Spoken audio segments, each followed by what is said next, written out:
let's talk about what your second and third row passengers are going to find. We'll start with our panoramic sunroof up there. That front portion will open. You have the power shade that can be drawn forward if so desired. And with our door panel right here, I like that it's completely flat as far as the armrest area goes. That's going to be a lot more comfortable. You have the upper and the lower door bin areas for storage. Nice large bottle holder right there. And we're also going to have the shade that can manually be put in place just like that. Now, there is a release right down here. Pull on that and the seat is going to come right up and I can hop on into the back seat area back here.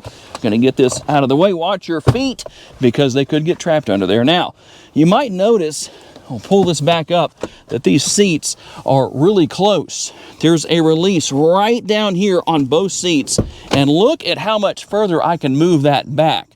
So that makes a difference. One thing that is different here compared to other competitors is that you can't move the middle seats back and forth. That's why you can move these seats. And you're going to find some interesting things back here, one of which being the fact that there's not too many vehicles out there that have the third row power or manual shades. They're not power shades, they're manual, but we're going to have that. We're also going to have our cup holders right here. That's not unusual. And then you have the button right here. Guess what that's for?